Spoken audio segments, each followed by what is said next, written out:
అందరికీ నమస్కారం. మన కథలో ఛానల్ కి స్వాగతం. అందరికీ నమస్కారం. వెల్కమ్ టు మన కథలు ఛానల్. మన యొక్క ఈ ఛానల్లో పెద్దలు పిల్లలకి చెప్పడానికి ఉపయోగపడే వ్యక్తిత్వ వికాస మరియు మనోవికాస కథలు, పిల్లల చతురతకు ఉపయోగపడేటటువంటి తెనాల రామలింగడి కథలు మరియు అక్బర్ బీర్బల్ కథలు, అదేవిధంగా నీతి కథలు మొదలైనవి మన ఛానల్ ద్వారా వీడియోల రూపంలో అందించబడను. మీ యొక్క ఆదరాభిమానాన్ని సబ్స్క్రైబ్ అండ్ లైక్ రూపంలో మా ఛానల్ పై చూపించగలరు. మరి ఇంకెందుకు ఆలస్యం? మరి ఆలస్యం చేయకుండా మనం ఈ రోజు కథలోకి వెళ్ళిపోదామా? ఈ రోజు మనం చెప్పుకోబోయే కథ ఒక శాపగ్రస్తుడి కథ. తెనాలి రామకృష్ణుడి ఊళ్ళో రామయ్య అనే అతను ఉండేవాడు. ప్రొద్దున్నే అతని ముఖం చూసిన ఎవరికైనా ఆ రోజు తిండి పుట్టదు అని ఇరుగు పొరుగు నమ్మేవారు.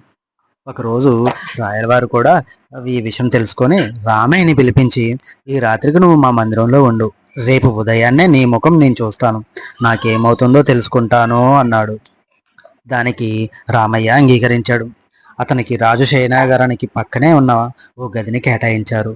మరునాడు ఉదయాన్నే రాజు నిద్రలేచి రామయ్య ముఖం చూశాడు.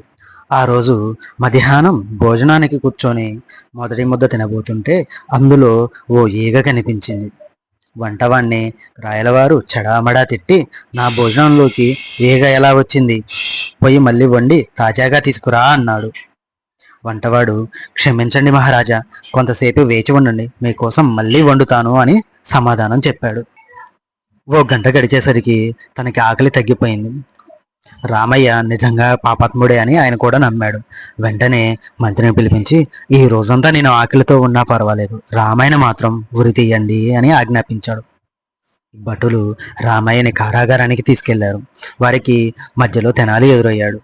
రామయ్యని ఉరి తీయబోతున్నారని తెనాలికి తెలిసింది. రామయ్య చెవిలో తెనాలి గుసగుసలాడాడు. ఉరి తీసే ముందు భటులు రామయ్యని చివరి కోరిక ఏదైనా ఉందా అని అడిగారు. రామయ్య, ఉంది, నేను రాజుగారిని ఓ విషయం అడగాలి, ఆయన దగ్గర నుంచి సమాధానం వచ్చే వరకు నన్ను ఉరి తీయకండి అన్నాడు. వార్తాహరుడు రాజు దగ్గరికి వెళ్ళి రామయ్య చెప్పమన్న విషయాన్ని వివరించాడు.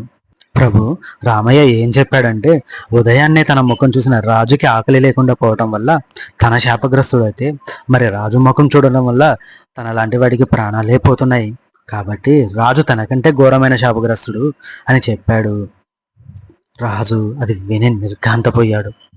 రామయ్యను ఉరి తీయొద్దని ఆజ్ఞాపించాడు. తన తెలివి తక్కువతనం వల్ల చేదు అనుభవం ఎదురైంది. రామయ్యని పిలిచి, నాకు చెప్పిన ఈ విషయాన్ని దయచేసి ఎవరికీ చెప్పకు.